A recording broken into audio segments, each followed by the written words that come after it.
à tous et bienvenue dans Popeye, l'œil de la pop culture. C'est un grand plaisir pour moi de vous recevoir aujourd'hui dans ce qui est la première émission de cette rentrée 2022-2023. Forcément, pour cette rentrée, on ne change pas une équipe qui gagne. Je suis en compagnie de mes fameux chroniqueurs, Ashraf Benhamida, Caroline Méric et Sofiane Baker. Comment allez-vous ? Ça va très bien, merci. Très bien, merci. Ça va super, toujours en forme hein. Eh bien écoutez, super. Cette année, il risque de se passer beaucoup de choses sur la planète pop culture et vous pouvez compter sur nous pour vous les décrypter et vous les débriefer à travers cette émission, mais aussi à travers nos réseaux sociaux. Sans plus attendre, on va commencer avec la première partie de l'émission What's Poppin'. What's poppin'? Brand new whip, just hopped in. Et que se passe-t-il à travers le monde de la pop ? Nos chroniqueurs sont ici pour répondre à cette question. On démarre malheureusement avec une triste nouvelle. Le 28 septembre dernier, le rappeur américain Coolio nous a quittés à seulement 59 ans. Si son nom ne vous dit rien, Ashraf est là pour vous rafraîchir la mémoire. Si je vous fais écouter à vous, aux téléspectateurs, cette musique,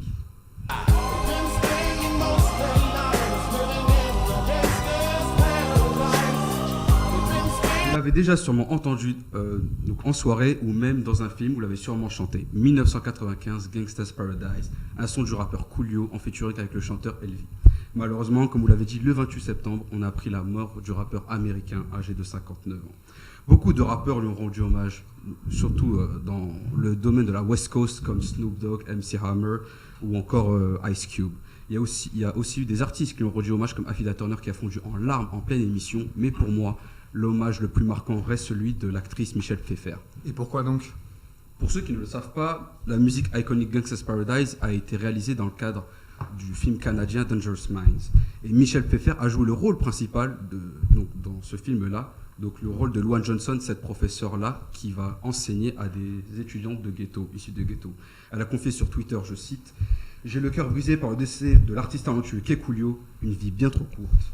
Je pense qu'il a été la raison pour laquelle notre film a connu un tel succès. Je me souviens qu'il était tout à fait adorable. 30 ans plus tard, j'ai encore des frissons quand j'entends cette musique-là. » Pour rappel, Gangsta's Paradise a été le disque le plus vendu à l'année de sa sortie. En 1996, le rappeur a d'ailleurs remporté le Grammy Awards de la meilleure performance rap en solo.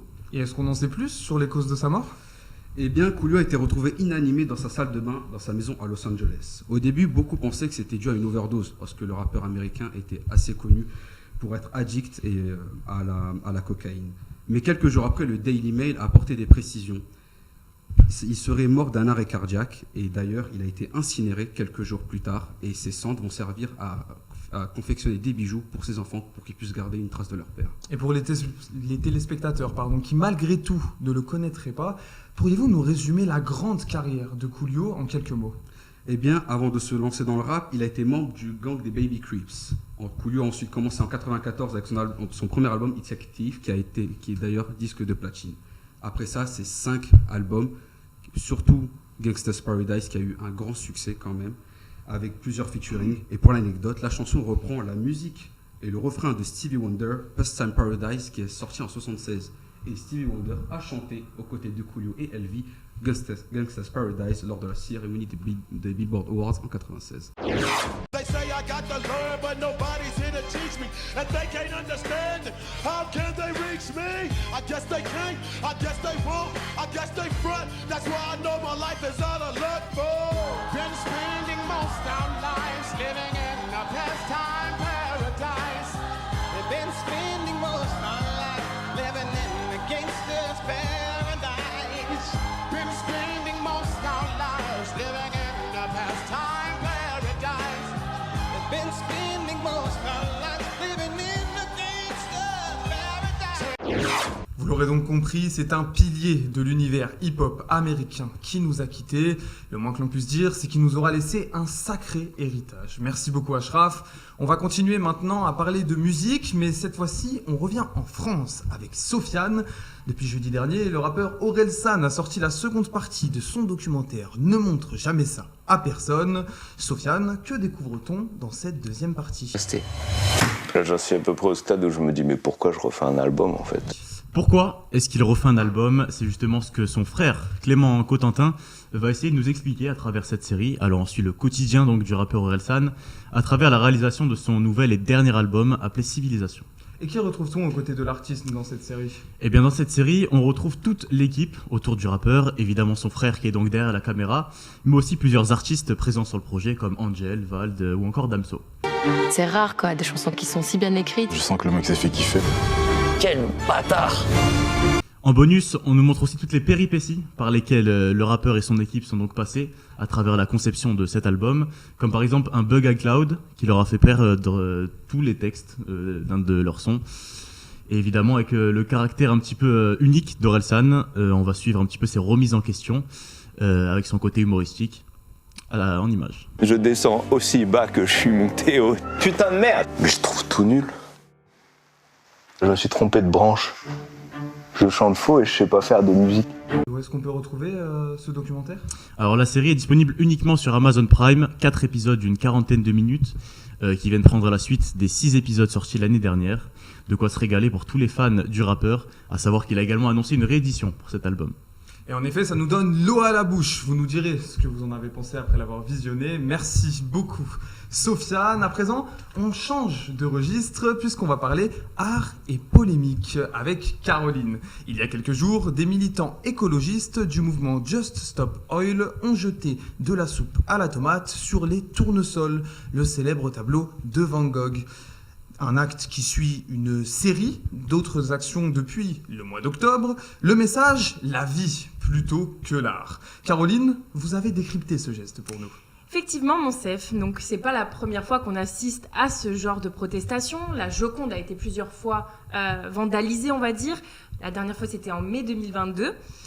C'est assez récurrent en fait. En 2013 aussi, on avait une femme qui avait sur le tableau d'Eugène Delacroix « La liberté guidant le peuple » marqué A911 en référence aux attentats du 11 septembre. Donc c'était des thèses conspirationnistes et elle avait écopé de 8 mois de prison avec sursis. Et on vous a posé la question. On vous a posé la question sur le compte Instagram de Popeye pour savoir si vous étiez plutôt pour ou contre ce genre de protestation, si c'était un moyen utile ou qui desservait la cause. Et on vous a aussi demandé votre avis. Et le résultat était que seulement 10% des gens étaient plutôt pour ce genre de geste. Parmi les avis, on a Margot et Charlotte qui nous disent qu'il y a des moyens qui sont un peu plus cohérents pour faire passer un message et que ça peut tourner en ridicule les acteurs. Et Margot qui nous dit aussi qu'on pourrait choisir des œuvres qui sont en rapport avec le message qu'on essaye de transmettre. Jérémy, lui, pense que si c'est nécessaire, il faut le faire. C'est un moyen, comme un autre, d'arriver à ses fins. Enfin, Maxime nous explique gentiment que c'est peut-être aux médias de, eux aussi, mieux traiter l'information. Alors, je me suis moi-même posé la question, après avoir lu tous vos avis. Et dans l'idée même, c'est-à-dire de vandaliser une œuvre d'art, je suis à la fois pour et contre. Pour des raisons, on va dire philosophiques, on peut revenir à l'idée de l'art qui n'est pas seulement une idée de l'esthétique ou du beau, mais qui est aussi une façon de dénoncer et de mettre en avant des causes. Donc ce serait un petit peu la continuité, on va dire, d'une œuvre qui est là, par exemple, pour dénoncer. Ce serait sa continuité. Et là, ce serait peut-être un moyen de comprendre autrement le message. Deuxième chose, on voit que le mouvement Don't Stop Oil a fait plusieurs actions. Et à chaque fois, ils font bien attention de ne pas vandaliser vraiment l'œuvre. Ils se collent à côté ou ils font des protestations, mais l'œuvre en elle-même n'est pas vraiment endommagée. Là, il y avait une vitre, par exemple, donc il y avait seulement le cadre. Donc, c'est vrai, comme le disait Maxime tout à l'heure, on est plus choqué par une œuvre d'art vandalisée que par toutes les causes environnementales. En tout cas, ça fait beaucoup plus de buzz. Donc, je pense qu'il y a des pour et des contre. J'avoue que le jour où mon œuvre d'art préférée sera endommagée, je ne sais pas si je vais faire l'effort de comprendre le geste, la protestation. Mais je veux dire, voilà, c'est une façon autre de réfléchir à l'événement.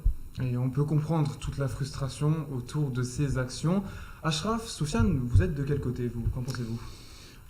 Personnellement, je trouve que c'est pas la meilleure manière de protester. Voilà, tout simplement. On est dans un monde où, à travers les réseaux sociaux, déjà on peut faire passer beaucoup de messages, et je pense pas qu'aller à ce genre d'événement pour vandaliser ainsi, ce soit le meilleur message qu'on puisse passer. Et vous, Ashraf ? Moi, je suis contre, pas juste pour faire passer un message, mais c'est qu'une œuvre d'art est l'extension de la pensée d'un artiste ou de son esprit. Donc, c'est aussi atteindre directement à l'artiste, même si ça fait plusieurs siècles ou plusieurs années qu'il est décédé. Donc, pour moi, c'est une atteinte. Certains disent que les artistes eux-mêmes auraient voulu que ça se passe comme ça. Allez-y, vandalisez mes œuvres. On voit Polanski qui détruit sa propre œuvre qui est mise aux enchères. Ils veulent des fois la destruction, donc je ne sais pas si ça les aurait vraiment choqués. Je ne sais pas. On aimerait bien avoir leur réponse. On ne les aura pas. Merci beaucoup à vous trois. On en a déjà terminé avec la première partie de cette émission et on enchaîne tout de suite avec le mini-débat.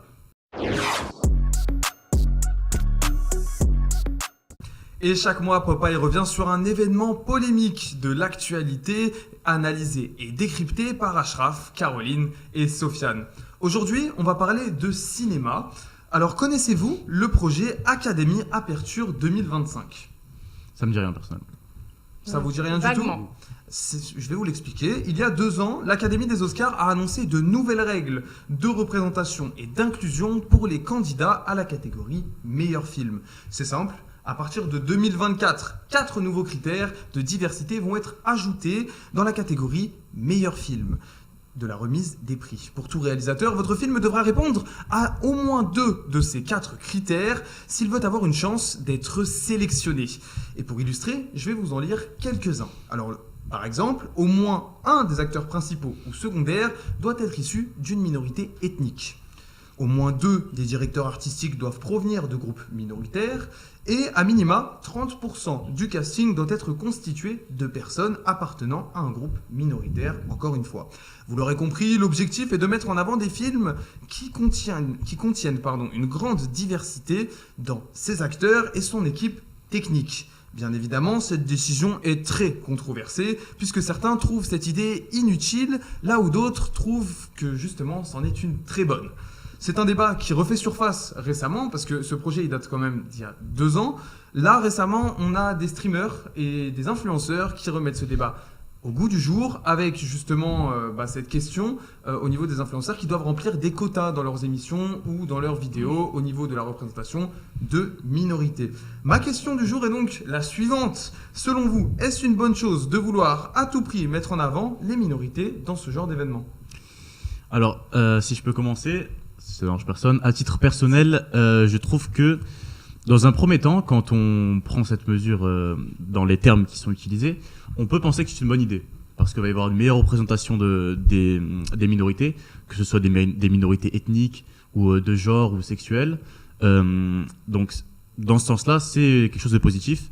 Mais seulement, c'est quoi les critiques qu'on entend souvent par exemple, sur les séries Netflix, on entend souvent qu'il y a des personnes issues de minorités dans les séries uniquement pour en mettre. Et justement, avec cette nouvelle mesure-là, j'ai bien peur que ça fasse l'effet inverse et que ça leur desserve, puisqu'on va retrouver de plus en plus d'acteurs qui vont être issus de minorités, pas vraiment dans l'intérêt du film, mais uniquement pour remplir ces quotas-là. Donc en même temps, c'est bien pour une idée de représentation, mais ça peut également fortement leur desservir. Je vais poursuivre ce que dit Sofiane, parce que je suis d'accord avec lui. C'est même pas juste parler du film en soi, mais de l'acteur. Et aussi lorsqu'on va faire un casting. C'est-à-dire que dans cette manière-là, bon, c'est bien de mettre les minorités en avant, surtout celles qui sont persécutées, parce qu'on le sait, les films, il y a un certain impact mondial. On peut transmettre des messages tant que c'est bien fait. Mais c'est-à-dire qu'un acteur va être choisi, ou un scénariste va être choisi, non pas pour ses compétences, mais par rapport à quelle minorité il appartient. Donc c'est-à-dire qu'on ne va même pas se concentrer sur la qualité d'un film, mais on va se concentrer à remplir les quotas ou à remplir donc les consignes que l'on doit respecter. Donc je pense que le cinéma même va perdre de son charme-là, en fait. Ouais, pour finir, je dirais que c'est dommage déjà d'en arriver là, à devoir imposer des quotas, parce que ça devrait se faire naturellement, maintenant qu'on est au courant de ce qui se passe, qu'on n'est plus dans des périodes... certaines fois, on est encore dans des périodes compliquées au niveau de la représentativité, mais je trouve que c'est toujours la même question d'égalité des chances. À la fois, c'est bien, et à la fois, c'est presque humiliant. Parce qu'on en vient à se dire qu'il faut aider ces gens-là, à accéder à certains postes, que ce soit au niveau des acteurs ou au niveau des équipes techniques, parce qu'elles n'ont pas assez de chance, parce que les pauvres, en fait, ça peut être humiliant en fait d'en arriver à devoir imposer des quotas, et les gens effectivement se retrouvent dans des postes où ils savent pas eux-mêmes s'ils sont là pour leurs compétences, leur qualité, ou tout simplement pour rentrer dans les clous. Donc c'est une chose qui est dommage. C'est dommage d'en arriver là aujourd'hui. C'est peut-être nécessaire parce que ça va devenir quelque chose de normal. Peut-être que les gens qui seront engagés seront aussi engagés pour leur qualité. Mais effectivement, ça peut être humiliant. Des avis très constructifs et tranchés. La question maintenant, c'est qu'en pensera le grand public? La réponse en 2024 pour la 96e édition des Oscars. Merci à vous trois. On en a fini avec le mini-débat et on va enchaîner tout de suite avec la troisième partie de l'émission, la patte des chroniqueurs.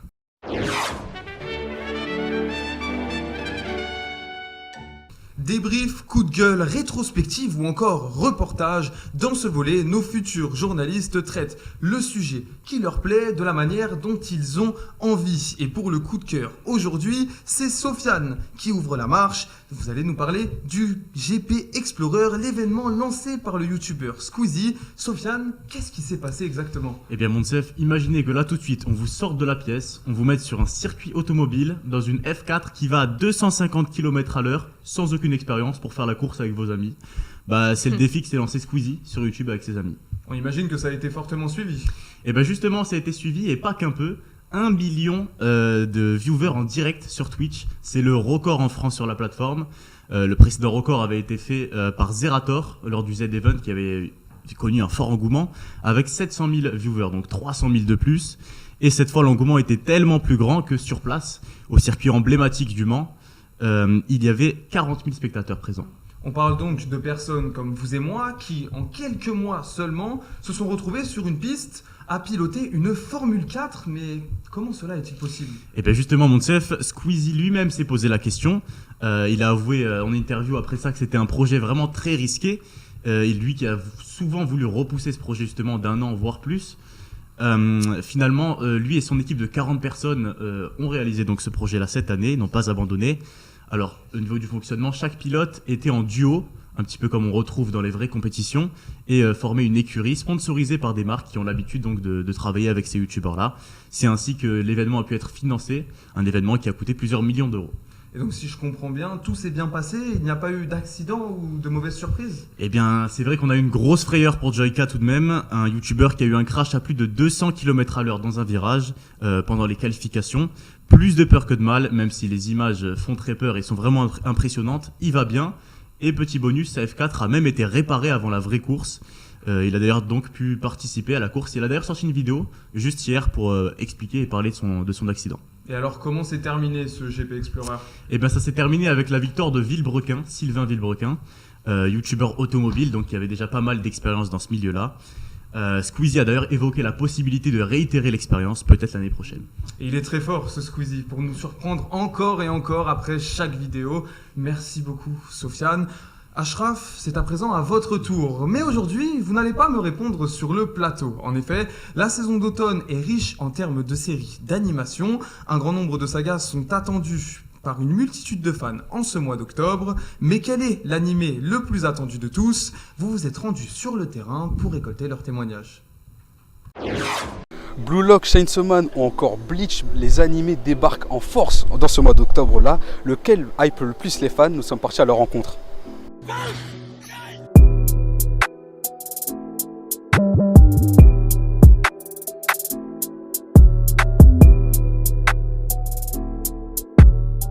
Bonjour. Bonjour. Bonjour. Bonjour. Bonjour. Bonjour. En octobre, il y a énormément de sorties en termes d'animés, c'est assez riche, mais lequel vous hype le plus? Donc moi, celui que j'attends le plus, c'est My Hero Academia, parce que je suis en manga depuis très longtemps, c'est mon premier manga que j'ai lu, et donc du coup, ouais, c'est celui-là que j'attends en anime. Puis il y a des événements dans le manga qui vont être vraiment forts, donc du coup, j'ai hâte de les voir en animation. Ah, pour moi, c'est Bleach, de sûr Bleach. Ça fait une dizaine d'années que j'attends, donc ce sera Bleach. Et peut-être réécouter le Bankai de d'Ichigo après 10 ans quand même.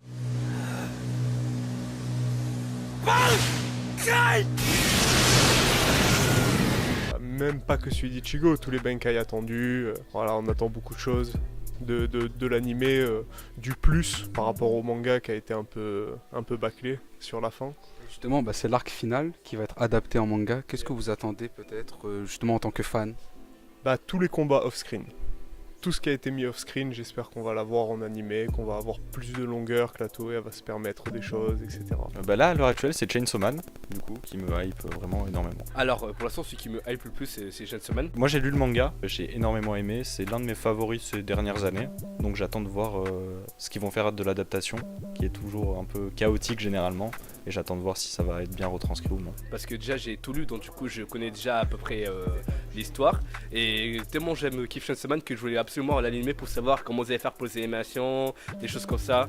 Donc là, clairement, en plus, ça sort aujourd'hui, donc prêt à l'observer. Et puis hâte de voir s'ils vont bien faire ou s'ils vont se foirer.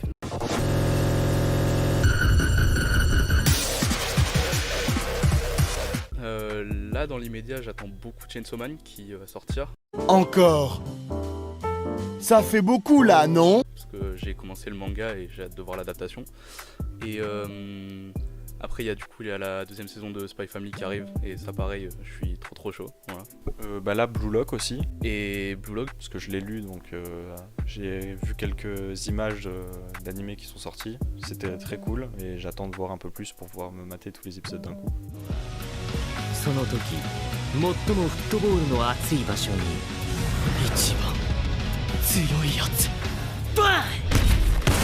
J'ai ma copine qui a commencé le manga et du coup j'avoue que ça a l'air très cool, donc j'ai hâte de voir l'animation aussi.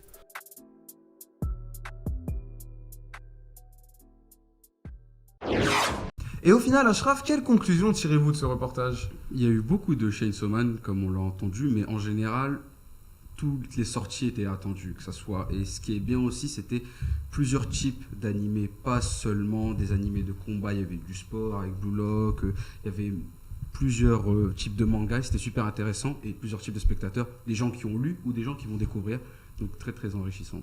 Merci beaucoup. À présent, on sort de ce cadre et on va faire un petit bond dans le temps. En effet, dans une quinzaine de jours, on célèbre la fameuse fête d'Halloween. Et chaque année, on a l'impression que les préparatifs commencent de plus en plus tôt.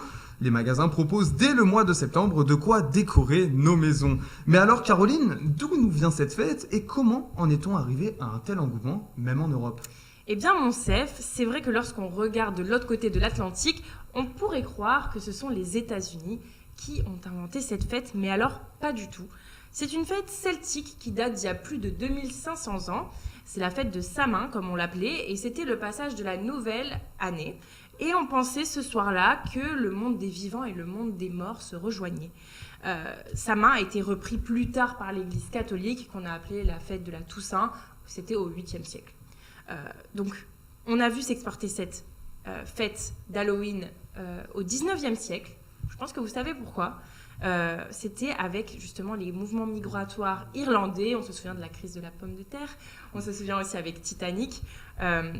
Et donc, c'est à ce moment-là qu'elle s'est exportée aux États-Unis. Et pourquoi on se déguise au final pour cette fête ? Eh bien, on se déguise parce que les Celtes, tout simplement, cherchaient à éloigner les âmes qui venaient les hanter. Et pourquoi la citrouille ? Pourquoi la citrouille ? Alors, il faut se souvenir de la légende de Jack O'Lantern. Jacques à la lanterne, qui avait défié le diable. C'était un alcoolique qui avait défié le diable. Et il a été condamné à errer dans l'obscurité avec, pour seul éclairage, un navet évidé dans lequel on avait mis une bougie.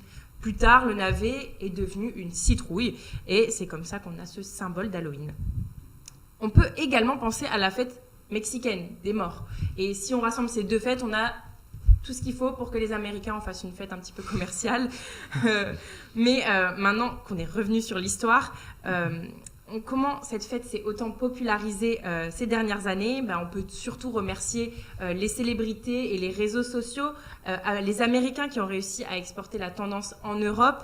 Ça a pris du temps un petit peu pour que la France en fasse une date incontournable. Mais aujourd'hui, on le voit, c'est l'occasion de sortir ses plus belles tenues. D'année en année, le concept de monstre a un petit peu disparu pour laisser place à un vrai événement de pop culture. On cherche à choisir des personnages iconiques de la culture, que ce soit du cinéma, de la chanson ou encore des stars de société. Et chaque année, ça trend. L'année dernière, c'était Squid Game, je pense qu'on se souvient tous. Dans les années 2000, c'était Britney Spears, la tenue de Oops, I Did It Again. On peut remercier quand même Harry Potter qui nous fait rester dans le thème des sorcières. Ça reste un incontournable. Mais alors, pour vous, cette année, quelle va être la tendance ?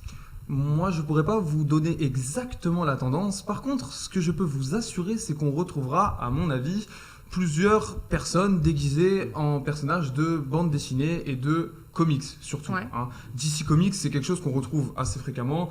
Je serais prêt à mettre mon bras en jeu que dans les rues, on aura des Harley Quinn et des Jokers en train de défiler. Ça, c'est sûr. Oui, c'est sûr. Je pense qu'on retrouvera aussi les traditionnelles sorcières, les zombies, Ouais. les fantômes peut-être, un petit drap sur la tête, et puis c'est Simple vraiment et efficace. le déguisement le moins cher. Bon, moi personnellement, j'ai déjà préparé mon déguisement, je serai en Pikachu. Super. Magnifique idée, Ashraf, sûrement la meilleure. Merci beaucoup, merci à vous, Caroline. On en a terminé avec vos chroniques, et maintenant, c'est le moment de la venue du 4e chroniqueur. Et à chaque émission, un nouveau chroniqueur vient sur le plateau pour nous conter sa petite histoire. Aujourd'hui, l'invité du jour, c'est Héloïse Pitot. Héloïse, comment vas-tu ? Très bien, merci. Super. Alors, à l'instar de moi et mon équipe, tu es toi aussi une étudiante en 3e année à l'école de journalisme. Et aujourd'hui, tu es venue nous parler de cinéma. Oui, alors bonjour à tous. Aujourd'hui, je vais vous parler de cinéma, plus précisément de cinéma venu d'Italie.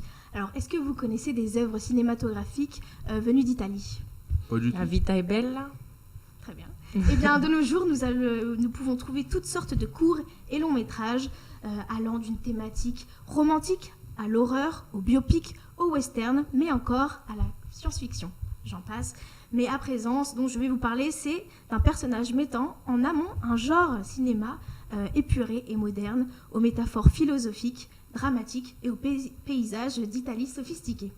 Le talentueux réalisateur au succès international au service de son art n'est rien d'autre que Paolo Sorrentino. Né en Italie dans les années 70, Paolo Sorrentino vit à Naples durant son enfance. Il traverse une lourde période lors de son adolescence qui inspirera ses scénarios qui connaissent aujourd'hui un franc succès.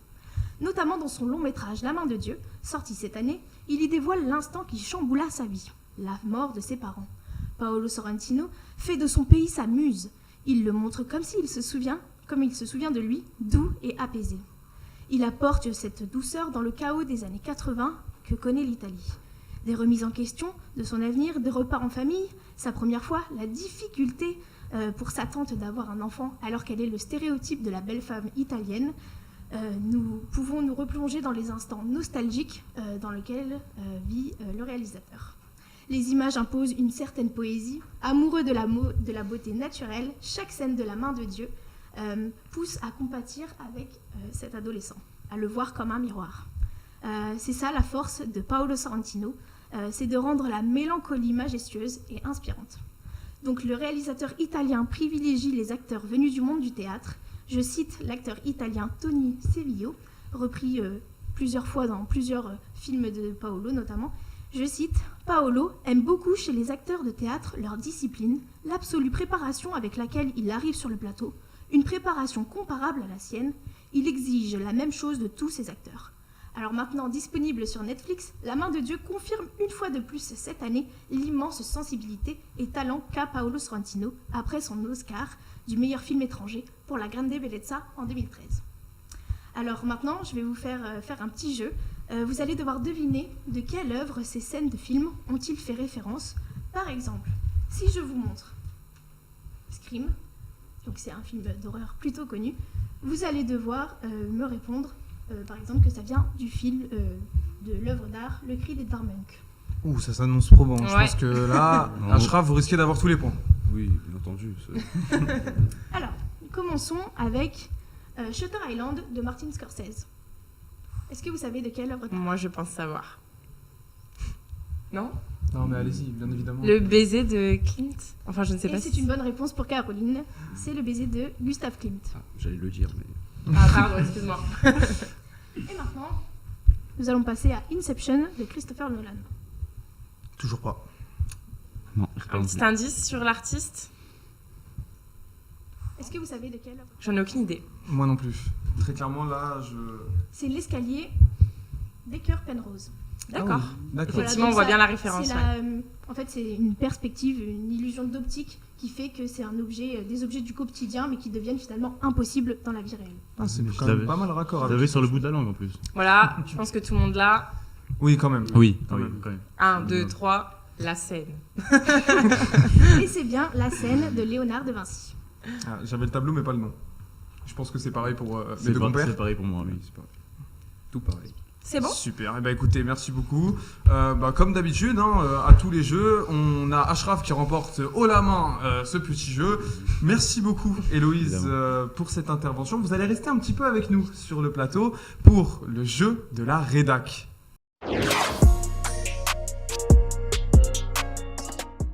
Et comme d'habitude, on termine cette émission par un petit jeu que j'ai concocté par mes soins auquel chaque chroniqueur ici présent va participer. Vous aussi, depuis votre téléphone ou votre ordinateur, vous pouvez jouer avec nous. Alors pour aujourd'hui, je vous ai préparé une petite série de devinettes, mais attention, cette fois-ci, ce sera pas comme la dernière fois. Là, je ne vous demanderai pas de répondre, ou en tout cas, je vous donnerai pas d'indices avec les mots. Cette fois-ci, ce sera en images. Tout simplement parce que, en fait, on va avoir une série d'images à l'écran. Ok, la photo sera représentative d'une personnalité en lien avec l'actualité pop du moment.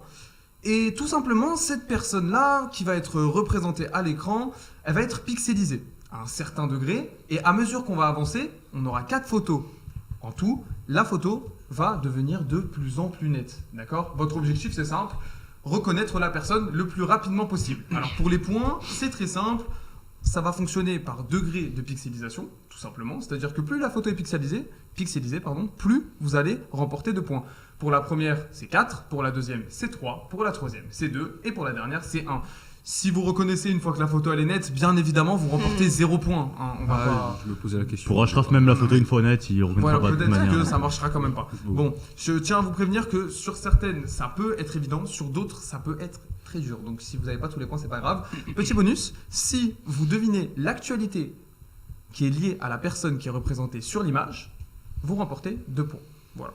Et ça peut être n'importe quel fait d'actualité avec la personne qui est sur l'image, tout simplement. Ok ? On est bon ? Je tiens quand même à rappeler le concept de l'émission et de ce petit jeu. Le vainqueur repart avec absolument rien du tout. Voilà, comme d'habitude, on ne change pas nos principes. Alors, on va commencer tout de suite avec la première image. Est-ce que ça vous dit quelque chose ? Personne ? On passe au deuxième stade. Moi, je dirais Annie Ernaux. Excellent Caroline, et oui, vous rentrez directement dans le vif avec cette bonne réponse qui vous donne 3 points. Est-ce que vous auriez une idée du fait d'actualité ? Bon, je pense qu'on est tous d'accord, il y a le prix Nobel de littérature qui lui a été accordé. Effectivement.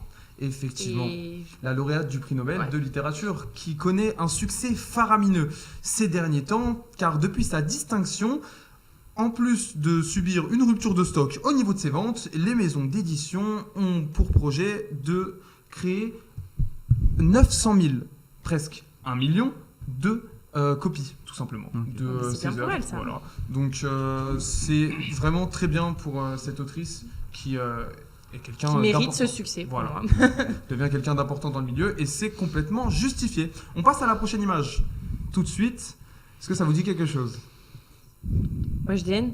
Non, mais on est dans le thème. La musique ? Oui, complètement. Américaine ? Pas du tout.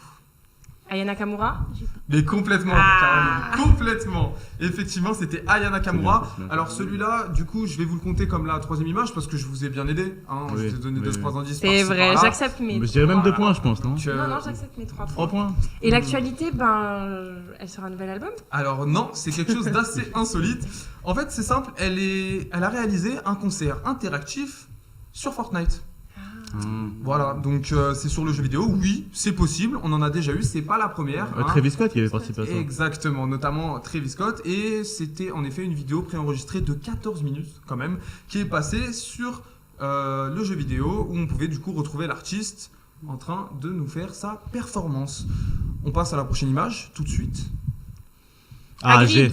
Oui. Mais comment s'appelle l'acteur ? Ouais, parce que là vous l'avez dit en même temps, donc s'il y en a un de vous deux qui me sort le nom de l'acteur, Il Le nom remporte d'acteur, le je l'ai pas. Je vais sortir l'actu maintenant, histoire d'avoir 2 points. Il est Il est décédé, mort. malheureusement. Ah oui, effectivement. Effectivement, Sofiane, pardon. On va vous accorder les points. Faut savoir les Simplement. initiales. Ça me fait plaisir. C'est tout simplement Robbie Coltrane. Robbie Coltrane. Voilà. Je suis Les désolé, initiales c'est Robbie pas Coltrane. grave. Bon, je pense Il que est- ça accorde pour dire qu'il s'appelle Hagrid. Oui. Non, Hagrid, ça pas s'appelle son complètement. deuxième nom maintenant.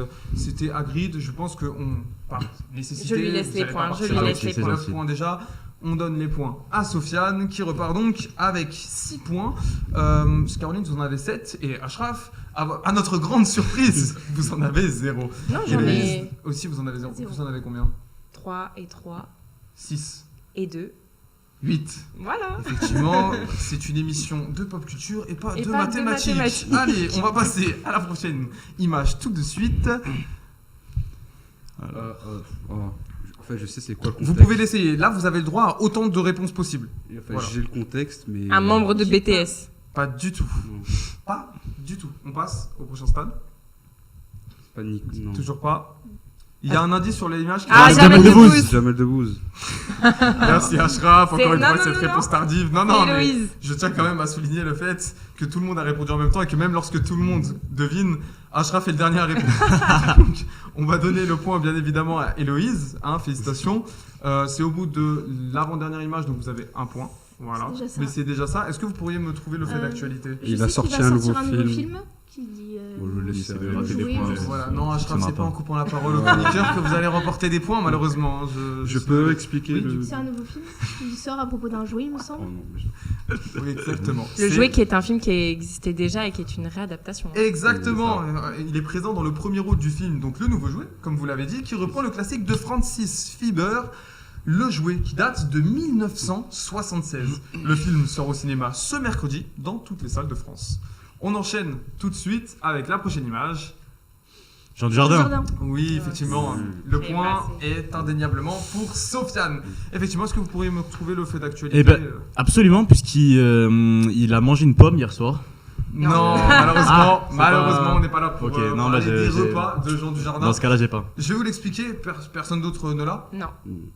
D'accord, alors c'est simple, l'acteur il a fait son retour sur les devants de la scène, ou en tout cas il compte les faire, puisqu'il va interpréter en 2023 le rôle de Zorro. Alors pas Zorro dans One Piece, hein, mais Zorro l'épéiste, celui au chapeau et au masque noir. C'est une série qui va être produite par France Télévisions, dont la production, donc comme je l'ai dit, est prévue pour 2023, et on a hâte de le voir incarner ce rôle. On enchaîne tout de suite, on continue. Mario. Effectivement, alors là Un je point bute. chacun. Voilà, je pense qu'on va donner un point à chacun parce que vous avez tous répondu en même temps. Attention, on a 2 points pour celui. Je crois qu'on est sur C'est la le sortie film. d'un nouveau jeu vidéo. Sur le Nouveau film, film. non, c'est le film. C'est un de film. Mario Bros. Et d'ailleurs, il y a eu une polémique, le fait que Mario avait pas des fesses assez grosses. Oui. Dans du trailer. J'ai vu C'est vrai ça. Oui. Oui, Wow. oui. Il a D'accord. changé de morphologie. Ok. Il a fait un petit régime, ça arrive. Très intéressant. Merci Ashraf. Je pense que du coup, je vais vous accorder les points Oh, il les mérite. de l'actualité. Pour les Ça vous fait fesses. 3 Merci. points. Voilà. Ouais, enfin, 7 points. Non, 1 point chacun, oui. Ah là là, je suis fort en mathématiques. Ouais, allez, Bah, enchaînons. J'espère que vous comptez vos points depuis tout à l'heure, hein, parce que moi, je suis pas ouais, prêt de, moi, vous je compte mes les, points. de vous les ressortir. Alors, du coup, comme je vous l'ai dit, le film autour du plus célèbre des plombiers sortira en 2023 prochain. Et il y a une première bande-annonce qui a été publiée, qui fait l'unanimité, en tout cas chez les fans, en termes de qualité. Les images ont fortement plu aux fans qui ont vu donc ce trailer. Ce qui a en revanche beaucoup moins plu aux fans, c'est que ce n'est pas l'interprète de sa voix dans le jeu vidéo qui va l'interpréter. Oui, c'est un célèbre acteur américain, donc j'ai oublié le nom, mais voilà, en ce moment il y a de nombreuses pétitions qui sont sur les réseaux et sur internet pour justement que ce soit cet homme-là qui tout simplement interprète son personnage au final. Effectivement. Voilà. On passe à la prochaine image. Niska. Oui, Sofiane, Ah. bien joué du premier coup, tout de suite. Et effectivement, est-ce que vous avez l'actualité? Si c'est pas sur son repas, j'ai pas. Moi, je Non, l'ai, non, je crois. C'est pas la nouvelle saison de la nouvelle école qui va. Non, Ah, malheureusement non, non. c'est Ça va arriver prochainement, mais Ouais. on n'est pas là pour parler de ça aujourd'hui. Aujourd'hui, ce dont on va parler, c'est de la taxe sur le streaming, qui est considérée comme une taxe anti-rap. Alors c'est simple, c'est du coup une taxe qui va donc toucher tous les artistes et les producteurs pour aider le Centre national de la musique. On en a parlé sur les réseaux sociaux dans Papa et on a une vidéo complète sur le sujet si vous voulez aller la voir. Et tout simplement, en fait, Niska, lui, c'est un des premiers qui est parti se plaindre sur les réseaux sociaux en qualifiant cette taxe de taxe anti-rap. Parce qu'en effet, ça risque surtout de poser problème aux producteurs et aux artistes de ce milieu, puisqu'ils sont essentiellement dépendants du streaming. Voilà. On va enchaîner tout de suite avec la prochaine image. Celle-là, oui, Héloïse, bien joué. Ah, dès que ça parle de cinéma, tout de suite, vous l'avez. Tom Cruise, effectivement. Est-ce que vous avez le sujet d'actualité ? J'ai pas l'actu. Alors, attention, c'est quelque chose d'assez fou. Ah si, je l'ai. Ça va être le premier acteur dans l'espace. Exactement. Ah oui, j'avais vu passer. Donc bon, il nous surprend toujours Tom Cruise. Après le succès du deuxième volet de Top Gun, l'acteur américain serait en train, donc, comme vous l'avez dit, de préparer un projet assez fou. D'après plusieurs médias américains, il serait sur le point de tourner un film dans lequel il serait projeté dans l'espace. Et pour vous dire l'envergure du projet, ce film a été validé et va être en collaboration avec SpaceX et la NASA. Rien que ça. On aura plus d'informations sur le film en question prochainement. Super, Héloïse, vous remportez donc 6 points. Voilà, c'est le maximum qu'on peut remporter pour une image. Est-ce qu'on a fini ou est-ce qu'il en reste une ? On a terminé, voilà, tout simplement. Bravo. Est-ce que vous avez compté vos points maintenant ? Moi j'en ai 9, il me semble. Il me semble en avoir 10. Il vous semble en avoir 10 ? Il me semble en avoir 10. Vous êtes pas sûr ? J'en ai 10 parce que j'ai eu 6 points pour Hagrid, 4 plus 2, et j'ai eu les 4 points de Niska. C'est vrai, c'est très vrai. J'ai pas compté, juste... Non, mais vous, c'est pas la Non, peine. je pense qu'on Voilà. Moi, je 2. Héloïse ? Je crois que j'en ai 7. 7 ?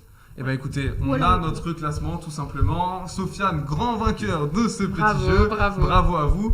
Et vous repartez avec... Rien du tout. il me semble. Voilà, exactement. Caroline, vous êtes deuxième. Héloïse, vous fermez la marche. Et Ashraf, comme d'habitude, bravo à vous. Félicitations. Merci pour votre participation. C'est l'essentiel. Hein. Exactement. C'est la fin déjà de cette émission.